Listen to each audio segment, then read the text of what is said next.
atado. No te engañes, estás atado, el diablo te tiene preso. Si eres un borrachito, si eres un tomatraguito, eres un tibio. Si ves un poquito de mujercitas, un poquitico de pornografía, un poquitico de maldad, si te masturbas, arrepiéntete, estás equivocado, estás mal. Y Dios, Él sí habla con la verdad. Por eso a Él no lo quieren escuchar. En Transmilenio, cuando tú te subes, te ponen el horóscopo de la semana. Lo que va hoy para los Aries y el color del día. Eso no me puede ofender a mí, ¿verdad? Yo no me puedo ofender, porque solamente se puede ofender al cristiano. Ese es el juguete de hoy en día en la sociedad. Y yo digo, ¿hasta cuándo la iglesia de Jesucristo seguirá dormida? Y cuando vengan las votaciones no vamos a votar nosotros o en blanco o por algún hombre de Dios. ¿Hasta cuándo seguiremos el juego de esta gente? ¿Cuántos millones de cristianos se suponen que hay en esta patria? Y la pregunta es, ¿y por qué se siguen escogiendo los mismos bandidos de siempre? ¿No se han preguntado esto? ¿No? Ahora escúchame bien. Vienen las elecciones otra vez. ¿Y qué va a pasar? Que te van a llamar. Si eres abogado, si eres una persona así y tienes algunos amigos en la política, te comienzan a llamar. Claro, y comienzan a decirte, mira, tenemos un puesto, pero necesitamos que votes por Kiko Roberto, ok.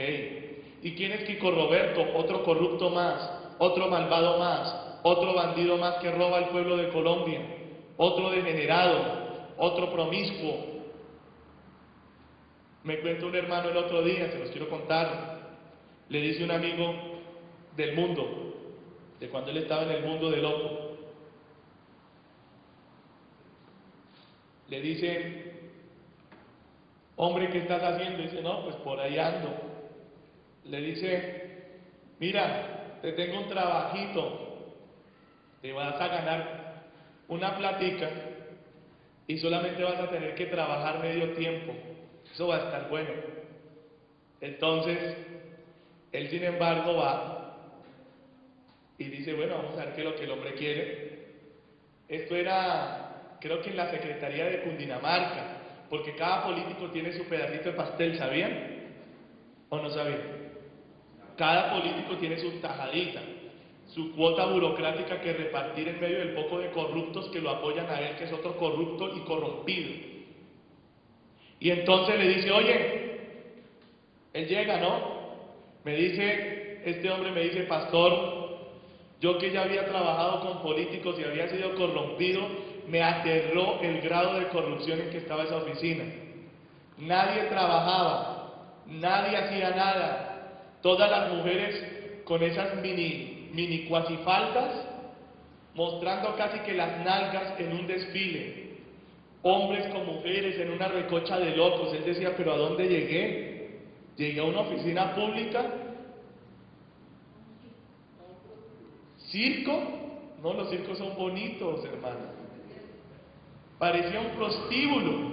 Y no es broma.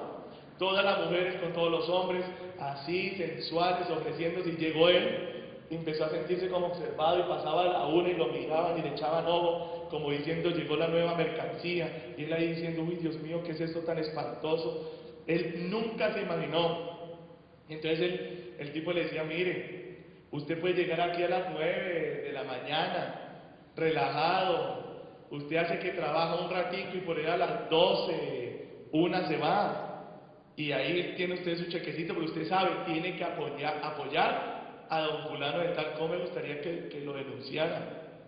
Que me dijeran cuál es el tipo. Yo lo digo públicamente, no tengo ningún problema. ¿Sí? Porque no va a faltar el cristino que vote por él. Y si usted vende su alma, su corazón, por un puesto, usted no es digno del reino de Dios, usted no es digno de ser llamado cristiano, cállese la boca. No lo diga, cállese. Cállese antes de que dejen vergüenza a mi Señor, a quien amo y a quien yo predico. Ya llegaron las elecciones. y nos toca meternos en el enredo que más nos convenga. Hipócritas.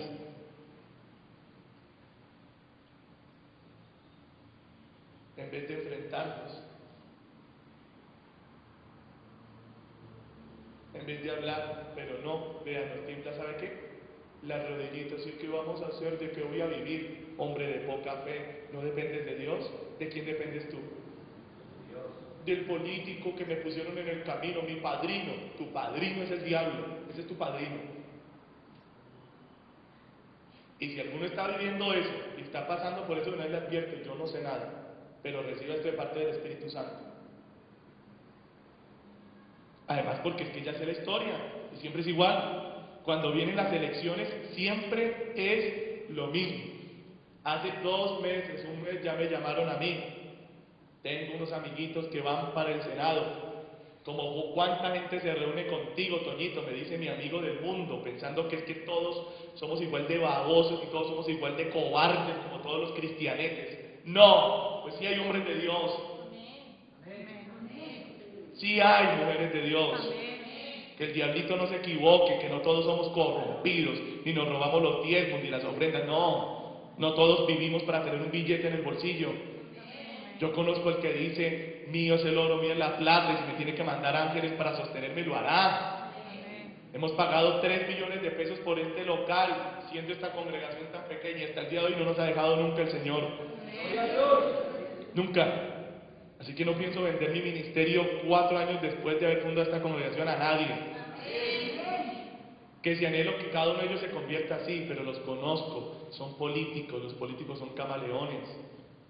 Esa es su especialidad, decirle a todos que sí, y si no me cree, mire el príncipe de los políticos, el señor Santos, nuestro presidente, es el rey de los políticos. Yo no había conocido a ningún camaleón tan camaleónico como él. Él es el jefe de los camaleones. ¿A quién le dice que no? Sí, hermano. Sí. Primero dijo: aquí es tomar las banderas de Uribe. Y digo: yo soy el reemplazo de Uribe. ¿Se acuerdan? Perdónenme que les refresque la memoria, pero es que en Colombia tenemos un grave problema de amnesia, pero grave. O sea, es que aquí se nos olvida todo ya. A los 2 días ya no pasó nada. Él dijo: yo soy el reemplazo de Uribe. Y los huevitos de la seguridad democrática estarán más seguros conmigo que con cualquiera. Acabó con el pobre Moquitos. Lo acabó, hermano, a punta de tretas, de vagabunderías y de maldades. Acabó con el tipo. Colombia votó por el reemplazo de Uribe. ¿Y ahora quién es el peor enemigo de Santos? ¿Y por qué? Porque mintió.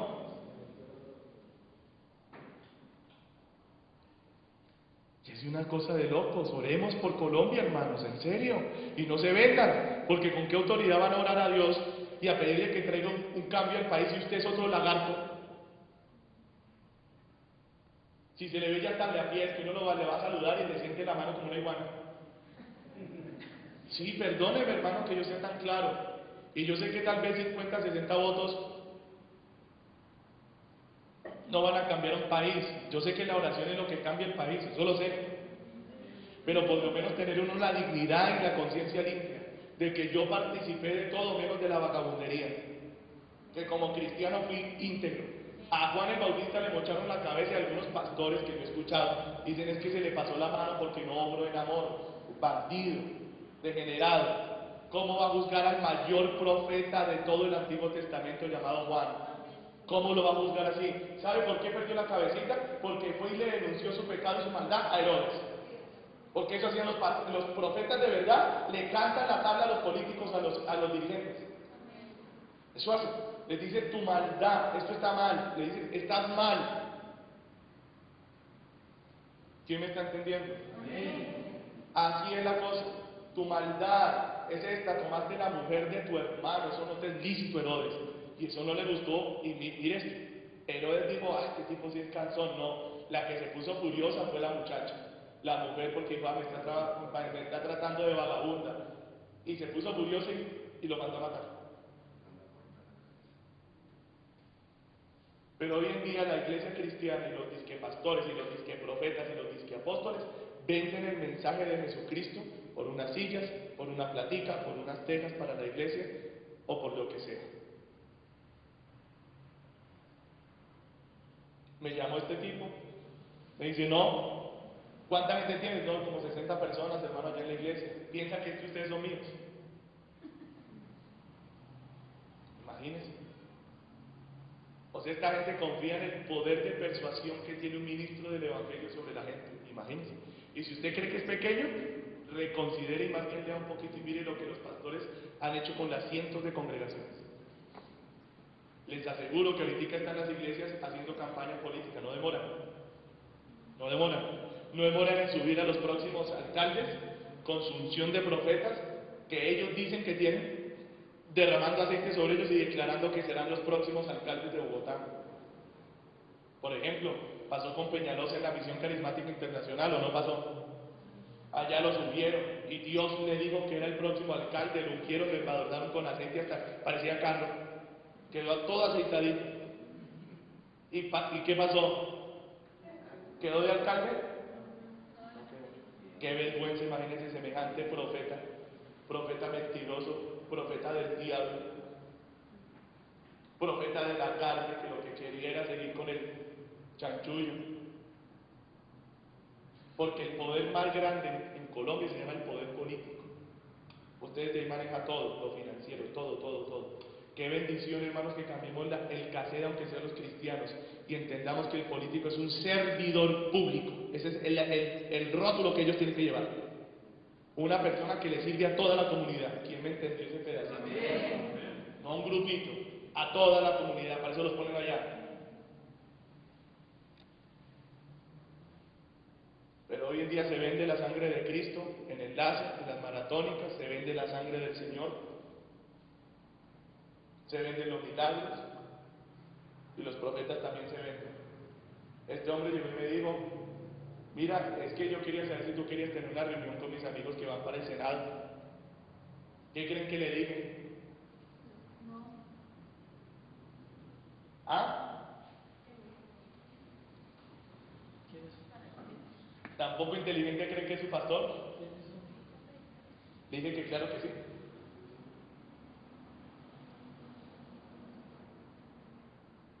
Le dije claro que sí. Lo único sí que te tengo que advertir es que yo no me meto en política, ni permito que ningún político vaya a la iglesia a hacer proselitismo, ni abogo por ningún político. Pero sin embargo sí quiero la reunión con ellos, claro que sí. ¿Y quiere ir al Senado? ¿Ah? ¿Quiere ir al Senado? Yo no, para nada. Pero sí quería hablar con los senadores. Porque soy un hombre de Dios y debo buscar la salvación de todos. ¿Me entendieron? ¿Usted cree que me volvió a llamar?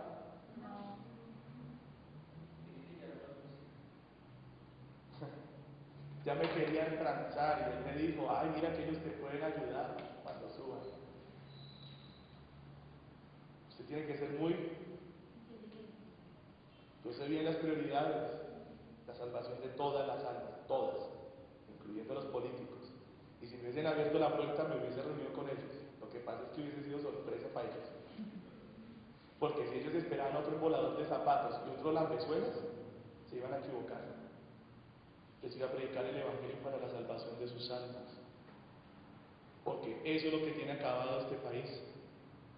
Que los pastores, por querer agradar a todos, no predican la verdad y la gente no se salva. Parte del verdadero amor es hablar la verdad. Yo no voy a excluir a nadie, pero tampoco voy a mezclar las cosas porque sé bien cómo son las cosas.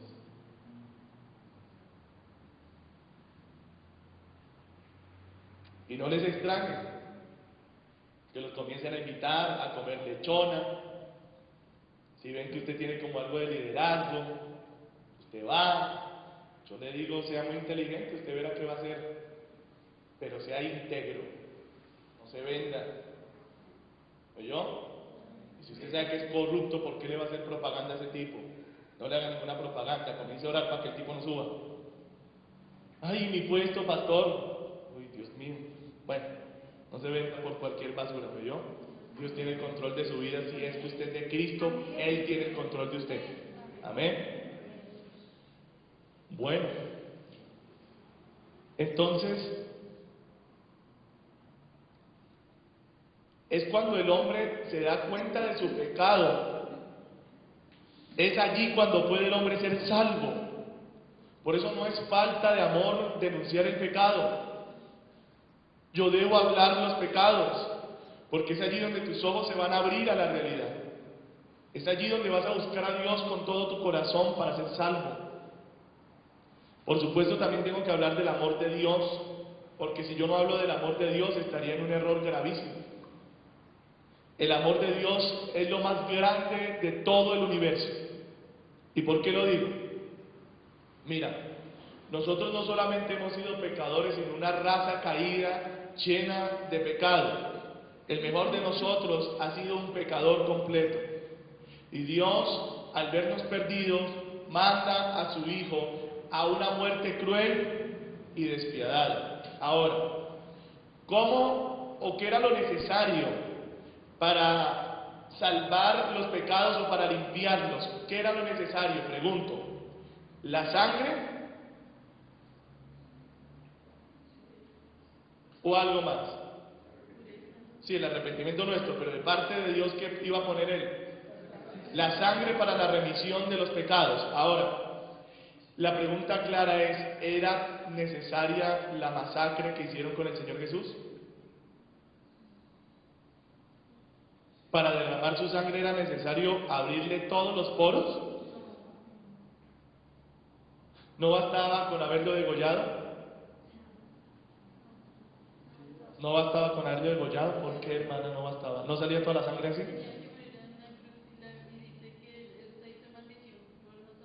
Ajá. Sí, perfecto. Pero entonces date cuenta, ¿bastaba con derramar la sangre para el perdón de los pecados? ¿Sí bastaba? ¿O no? Bastaba, es la sangre la que remite el pecado. ¿Cuántas veces usted ve en el Antiguo Testamento que cogieran el corderito y lo crucificaran, lo machetearan, le dieran fuete, lo colgaran de un palo y le hicieran todo lo que le hicieron a él? ¿Usted lo vio? No, porque lo necesario para remitir el pecado, para redimirte de tus pecados es la sangre del cordero. Cuando la sangre es derramada, esto es lo que remite el pecado. Ahora, la pregunta grande es, ¿y por qué tanta crueldad? Entonces te voy a enseñar esto, mira. El antiguo pacto estaba fundamentado y fundado sobre unas promesas que eran limitadas, ¿sí? Tú estabas sometido a que si cumplías la ley, tenías el pacto con Dios. Cuando Dios envía a su Hijo al mundo, no solamente lo envió para pagar por los pecados, que es la fuente de toda maldición, ¿sí? Sino que además de eso, lo permitió a Él y estableció que Él muriera colgado de un madero, porque de antemano ya había dicho Él que el que moría colgado de un madero era maldito. Entonces Jesucristo el Señor muere en un estado de maldición. ¿Para qué? Para que al Él llevar la maldición, te redimiera a ti de toda maldición. Porque por el pecado, para que me entiendas, por el pecado entraron muchas cosas en el mundo. Por el pecado, lo primero que entró fue la muerte. Pero además del pecado y de entrar la muerte, entraron otras cosas. Por ejemplo, cuando Dios se enfrenta con Eva, ¿qué hace con Eva? La maldice. ¿Se entendió? ¿La qué? La maldice. Y le impone el dolor del parto por el pecado cometido. Después de eso, al hombre, ¿qué le hizo? Maldijo ¿qué? La tierra, para que ahora ganara el pan con el sudor de su frente. O sea, le iba a costar su mantenimiento. Entonces, eso significa que a partir de la entrada de la muerte, del pecado, entraron varias cosas en el mundo que no habían llegado. Hasta ese momento, Dios había bendecido los animales, la tierra, y al hombre. Pero cuando el pecado entra, cuando el hombre se rebela contra Dios, entra un espíritu que era desconocido. ¿Cuál? El compadre del diablo, la muerte. Hasta esos momentos el hombre no conocía eso. Ahora, ¿quiénes acompañan a la muerte? Perfecto. ¿Cómo se muere la gente normalmente? Enfermos. Entonces, el capítulo 53 de Isaías es la forma como Dios dice cómo va a terminar con las cosas. Es lo que está diciendo, es viene un tiempo donde voy a redimir al hombre en un pacto tan perfecto, donde no solamente voy a remitir su pecado, sino voy a quitar las consecuencias del pecado. ¿Se entendió esto? De tal manera que el pacto de la cruz, el pacto dado por Jesucristo, el pacto hecho por el Señor es mucho más perfecto que el pacto de la ley. Por eso yo no entiendo cómo un creyente en Cristo que ha recibido el Espíritu Santo ahora se devuelve a hacer los rudimentos judíos. Y ustedes por eso verán que hoy en día hay un movimiento que se llama judeo-mesianismo, que tiene dos vertientes, la sana y la secta. La sana es la de los judíos que se han convertido al Mesías, judeo-mesianismo, perfecto, no hay problema. Y la mala es los judaizantes, o sea, aquellos que le dicen al creyente que ya tiene el Espíritu Santo, que le toca empezar a guardar las fiestas judías y las obras de la ley para poder agradar a Dios. Error. Si por tu fe tú alcanzas el bautismo del Espíritu Santo, significa que llegaste al mayor punto de agrado delante de Dios. Que no hay nada que puedas hacer más agradable a Dios que creer en lo que Dios dice. Eso es lo que significa. Por eso nunca se deje convencer por ninguna secta de error. Hay una secta que se llama la Iglesia Adventista. Ellos son una secta cristiana que mezcla cristianismo con un poquitico, porque no es mucho, de budaísmo. Entonces le meten el guardar el sábado y el abstenerse de algunos alimentos. Pero si usted ha leído bien su Biblia, dice la Biblia que Jesús hizo limpios todos los alimentos. ¿Sí? Entonces dése cuenta, cuidado con las sectas de error. Testigos de Jehová también tienen sus temas. No caiga en eso usted, lea su Biblia, ore mucho y aprenda la verdad, para que usted no se vaya a dejar engañar, es un tiempo peligroso. Entonces, el sacrificio de Cristo es un sacrificio tan perfecto, tan impresionante, que el creyente no tiene que buscar nada fuera de Dios. Solo por medio de la fe en Jesucristo recibo el perdón de mis pecados, que es lo que nosotros llamamos la salvación. Mi pasado negro, mis pecados oscuros quedan borrados por el poder de la sangre de Jesucristo. Eso es muy grande, eso es muy grande. Y los que fuimos pecadores terribles lo consideramos mejor, porque la verdad yo no tuve tiempo para, como muchos me han dicho, no pastor, pero si yo iba a ser monja, y usted, y yo cura, y yo no más bueno que cualquiera. Yo no tuve ese tiempo para engañarme de esa manera. Yo sé bien quién fui, bien malo, malo con M de malaria. Pero cuando me convertí al Señor, su poder sanador, su poder limpiador, limpió mis pecados más oscuros. Él me dio el Espíritu Santo y yo mismo me aterraba del cambio en mi propia vida. O sea, yo mismo era un testigo aterrado de lo que Dios había hecho en mí, de cómo yo sentía las cosas después de que yo meses atrás, unos días atrás, sentía tan diferente el mundo y veía todo tan distinto y era tan corrupto. Por eso yo sé, hermanos amados, que la fe en el Hijo de Dios, que el amor de Dios es lo único que nos salva a nosotros. No hay otra forma. Ahora, Cristo no solamente pagó por el pecado, sino que el pecado que había entrado en la tierra había traído consigo la maldición. Entonces Él muere colgado en un madero para también en Él llevar nuestras maldiciones. Amén. Es así. Él llevó las maldiciones. Ahora pregunta, ¿significa por eso que si yo veo en mi vida alguna clase de maldición fluyendo, significa que el sacrificio falló? ¿O significa que yo soy el que estoy fallando? ¿Por qué? Porque el sacrificio en la cruz está allí para aquel que accede a él. O sea, no todos pueden ser salvos por ese sacrificio, sino solamente aquellos que se arrepienten y creen. ¿Se entendió? Toca entrar en contacto directo con la sangre del Señor. Ahora, si en el Señor está la redención de toda maldición, toda, ¿qué tengo que hacer yo para ser libre de cualquier maldición? ¿Solamente estar así con Él y haber dicho que Él es mi Salvador y todo eso? No, tengo que orar. Tengo que orar para quebrantar las maldiciones en el nombre del Señor. Es como una moraleja bien simple. Si hay un demonio en una persona y se manifiesta, ¿quién tiene que echarlo fuera?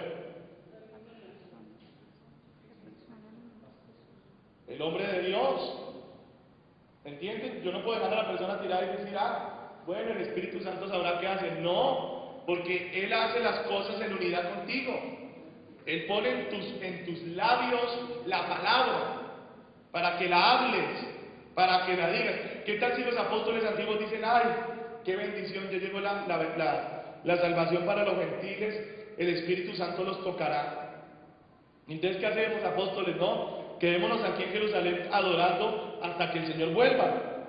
¿Cómo les parece esa tesis? ¿Les parece que hay mucha fe ahí o no?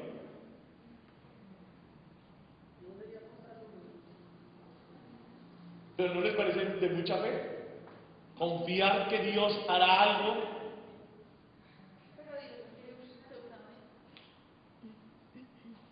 Pero Dios te usa a ti. Dios usa a su pueblo, al cual Él mismo llama su cuerpo. Entonces, Dios salvará a la gente por medio de la predicación del Evangelio que tú haces. ¿Ven? Por eso hay que pronunciar la palabra, hay que hablarlo, si yo le creo a Dios, y si Dios me ha hablado, yo tengo que moverme en esa fe, hacer lo que Dios me dice que haga. ¿Se entendió?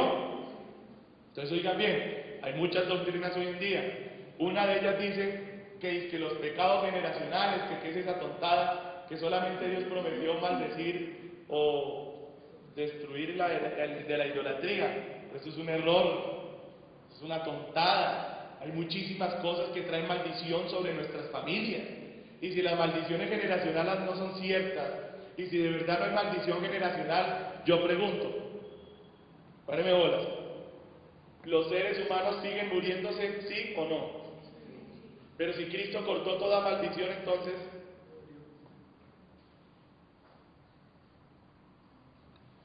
¿las mujeres siguen pariendo con dolor o sin dolor?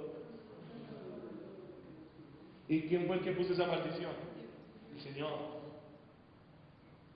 ¿Y por qué las mujeres nuestras no paren sin dolor? Bueno, con un poquito nomás. Falta autoridad, falta fe en la obra de Cristo. Yo puedo orar por esa mujer para que sus dolores bajen, estoy seguro que Dios lo hará. Pero porque yo creo en lo que hizo por mí en la cruz del Calvario. Hay mucha gente que solamente cree en la redención de sus pecados en la cruz del Calvario, pero no puede entender que el Señor hubiese podido solamente, como lo dije, ser degollado para derramar su sangre, pero no lo hizo así, porque el plan de Él fue redimirnos de todo el plan satánico del pecado para pasarnos al reino de Dios con su potencia y su poder. ¿Se entendió? ¿Sí? ¿O vamos mejorando o vamos más o menos? Bueno, mire, el punto es este. Dice la palabra del Señor en lo que acabamos de leer. A ver si le faltó algo. Nos redimió de la maldición, digo Pablo, de la ley. Cosa que no hay maldición para mí en la ley que me caiga. ¿Por qué? Porque estoy en la fe del Hijo de Dios, crucificado juntamente con Él, y yo ejerzo la autoridad que Él me delegó. Toda la iglesia, Efesios 1 lo dice, aquí lo explicó el Señor a través del pastor Muñetón en la vigilia muy bien, de la posición en que estamos, de cómo Dios nos levantó de una posición de gente caída a una posición de gente del cielo. Pasamos de una naturaleza infernal a una naturaleza semejante a la de Dios, porque Él nos da su espíritu para transformar nuestra esencia. Entonces viene la pregunta, ¿se podrá vivir en esta tierra sin pecado? Si Él nos ha dado su Espíritu que es santo. Sí se puede, pero hay que madurar, hay que caminar con Él.